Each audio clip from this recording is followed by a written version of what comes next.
Undersea is a new experience from Magic Leap. It just premiered at SIGGRAPH, and they were kind enough to release it on the Magic Leap World Store for free, and I got a chance to try it out along with my XR kids. What did I think? I think it's a beautiful experience. It's made in Unreal Engine, really takes advantage of Vulkan. It's amazing, and I say this as a developer working on Magic Leap in Unreal Engine, it's amazing how incredible the graphics are and the level of detail and fidelity and the frame rate inside the experience is surprisingly stable. So what happens in the experience? Well, you start out by scanning your room, similar to other Magic Leap experiences like Tonandi and Project Create. But unlike those, Tonandi scans the room during the experience, so it's very much in the background. And in Project Create, you have a very clear meter of your scanning while you're doing it, so you know when you're done. Here, I was a little bit frustrated at first because you do this fun little scanning with bubbles, but it never gives you an indication of how close you are to being done.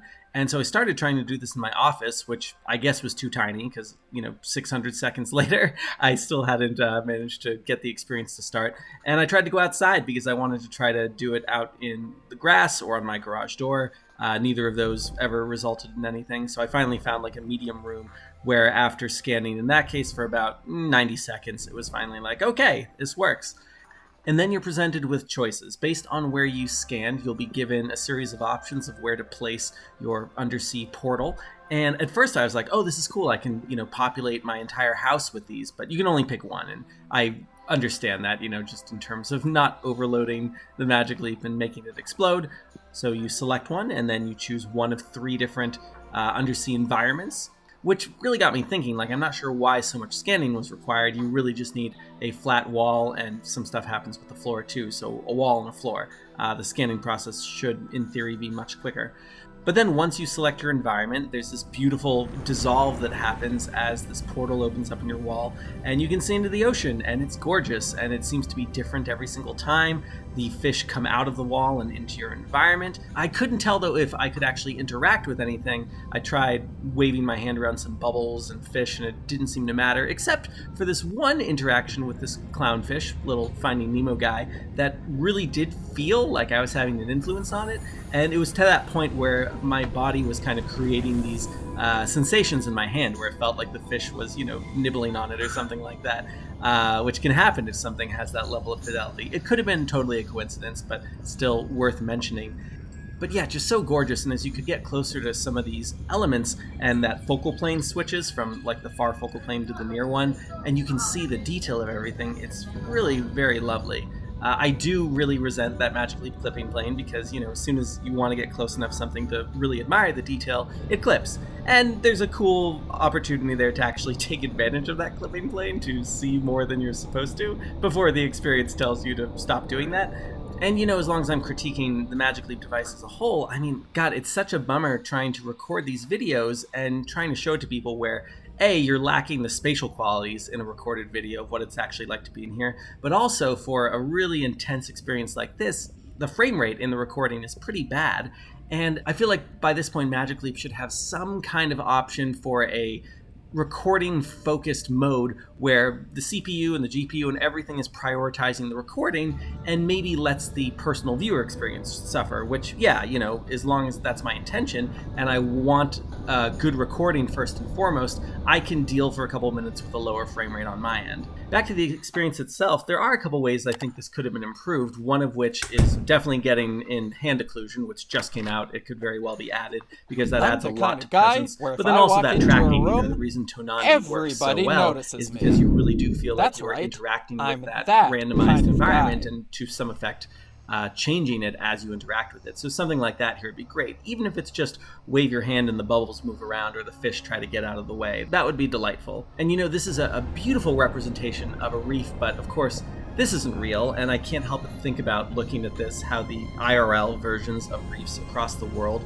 are completely dying, and it won't be long before we've all but lost the real life version of these. So I almost wish there was also a little bit of a message here, a call to action. And it could be as simple as just toggling back and forth between what happens to a reef over a number of years when it's degrading, or something at the end that just tells you, if you want to help save the reefs, here's some good organizations to look up. That's just a part of me that wants this to be more than just a beautiful experience, something that could actually affect change in the world. Because as lovely as digital recreations of things are, I always prefer the real world versions of them whenever possible.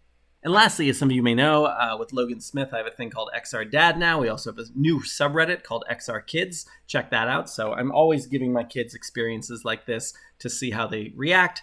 And they absolutely loved this one. Our youngest, who's almost 2 now, just sat down and stared at the wall for a while watching this. He was so mesmerized by what was actually happening there. And then eventually, we got him to stand up and look around, and he's like, oh, goodness, there's fish all around me. That's what he was implying. He didn't actually talk much during the experience. I think he was so hypnotized by it, except for a little ooh kind of reaction. But after we took him out of the Magic Leap headset, he was then walking around pointing at the wall going, fishy, fishy, fishy. So, that's kind of cool. And then Alistair, our older one, who's our veteran, who's done a lot of Magic Leap experiences, thought this was a very cool experience, but he really wished there were more sharks and bigger sharks. And on that note, too, where's the Magic Leap whale in all this? Seems like a missed opportunity, or maybe an Easter egg hidden in there.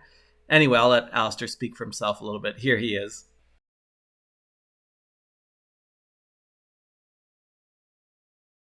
But I do see tortoise. And more stingrays coming.